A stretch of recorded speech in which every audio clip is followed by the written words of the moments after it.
Hello everyone, welcome to Visionary Classes. Here we are with the second lecture on the JNU Environmental Science MSc previous year question for 2019. I request you to subscribe our channel and contact us for the latest study material on this number. In the NDA JNU MSc level paper is coming with a duration of 180 minutes and 100 marks. It is mandatory all the question to attempt. It has 75 questions, out of which 50 questions are having 1 mark and 25 questions are having 2 marks. So the total mark will be 100. Let us discuss some questions. The first question asking, that is, genetic engineering is possible because, this is the question. So you should know why genetic engineering is possible. So genetic engineering is an insertion of gene deliberately into a DNA, due to which transgenic plant forms or artificial plant forms or modified gene modification happens. So you should know the process. There is a cutting, there is a ligation process that happens with the help of an enzyme known as restriction endonuclease. In vitro condition it happens. So human use this gene insertion technique to form a new artificial plant. So the question's answer will be restriction endonuclease purified from bacteria can be used in vitro. This is the required option you should answer.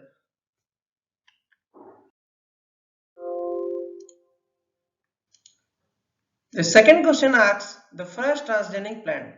The very first transgenic plant to be produced was tobacco plant experiencing antibiotic resistance, performed back in 1982.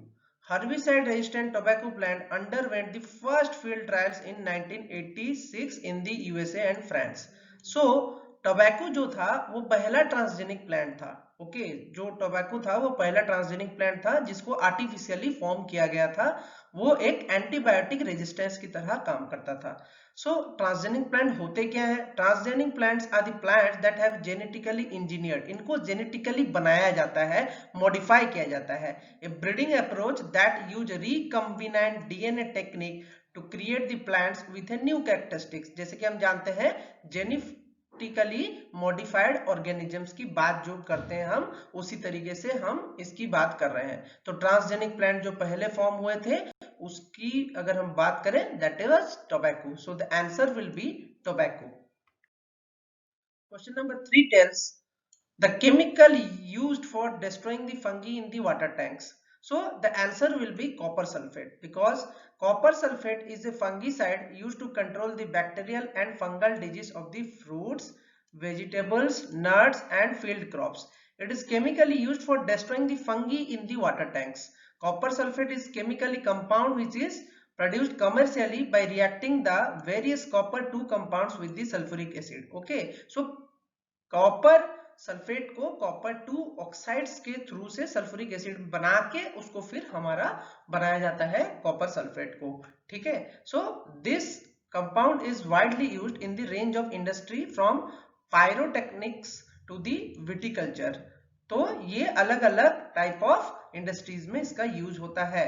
It is known as blue stone और blue vitriol. आपने ये नाम जरूर सुना होगा. This is blue vitriol. So it is also used in agriculture as a treatment for the crops and water system, as it is a fungicide, herbicide and pesticide. ये तीन चीजों का काम करता है. तो हमारा आंसर होगा copper sulphate, because it is asking destroying the fungi in the water tanks. The next question asks main function of lenticles. अगर हम lenticles की बात करें, these are the function as a pores providing a pathway for direct exchange of the gases between the internal tissue and the atmosphere through the bark, which is otherwise impermeable to gases. The name lenticle pronounced derives from lenticular lens or the shapes. तो अगर हम बात करें इस sentence के through से तो आपको समझ में आ रहा होगा कि lenticles जो होते हैं वो आपके बार्क में मतलब ये देख सकते हैं आप, ये वाला पोर्शन जो ये बार्क है, यहाँ से डायरेक्ट एक्सचेंज होता है गैसेस का आपके पेड़ों के अंदर। तो इसका जो आंसर होगा main function, that will be gaseous exchange. Next question ask chlorosis in plant occurs due to. एक कॉमन कॉज ऑफ क्लोरोसिस की अगर हम बात करें, is due to the deficiency of iron और manganese, both of which are present unavailable in high pH. तो high pH solution में आपका आयरन एंड मैंगनीज होते नहीं है, तो iron and manganese need by the plant to form the chlorophyll to complete the photosynthesis process, जो कि एक बहुत इंपॉर्टेंट प्रोसेस होता है प्लांट के लाइफ के लिए। With the most plants, the micronutrients iron, manganese, copper and zinc are most available when pH is between 5 to 0.5 to 6.5। अगर इस रेंज में रहेगा तभी आपका pH के साथ वो अवेलेबल रहेगा आयरन एंड आपका मैग्नीशियम। अगर pH रेंज 6 to 6.5 इंच हो जाएगा तो आप ऑप्टिमल न्यूट्रिएंट अवेलेबिलिटी वहां पे मौजूद होगी। एक्सेस ऑफ पोटेशियम, मैग्नीशियम और फास्फोरस की अगर बात करें तो that will also lead to chlorosis. So the answer will be deficiency of magnesium and iron in the soil will definitely lead to chlorosis. The next question asks the term protoplasm was coined by। अगर हम बात करें protoplasm की तो आप जानते हैं कि न्यूक्लियस और साइटोप्लाज्म जो होता है आपका सेल मेम्ब्रेन के अंदर वाली जो सारे ऑर्गेनेल्स होते हैं, उन पूरे स्ट्रक्चर को हम प्रोटोप्लाज्म कहते हैं। तो ये सेल मेम्ब्रेन के अंदर की सारी स्ट्रक्चर को हम प्रोटोप्लाज्म कहते हैं। तो word protoplasm was comes from the Greek protos for the first and plasma for the thing formed, and was originally used in the religious context. It was used in 1839 by J.E.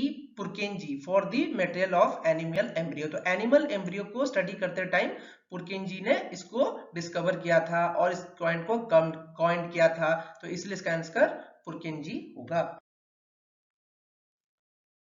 Which of the following multilateral environment agreement MEA is not correctly paired with respective issue it deals with? So आपको सारे conventions याद करने होंगे, जैसे कि आपको ये चीज पता होना चाहिए कि Rotterdam convention in 1988 is for the consensual international trade in certain hazardous chemical and pesticides। तो it is 100% correct। Montreal protocol की बात करें तो 1987 में it was for the ozone depleting substances, it is also correct। while the Bonn convention is for the migratory species, it is also correct। So the answer will be Basel convention, because the Basel convention on the control of transboundary movement of hazardous waste and their disposal, usually known as Basel convention। okay, so ये transboundary movement of hazardous waste and there disposal के लिए था, ना कि आपका transit and handling of the living modified organisms के ऊपर था।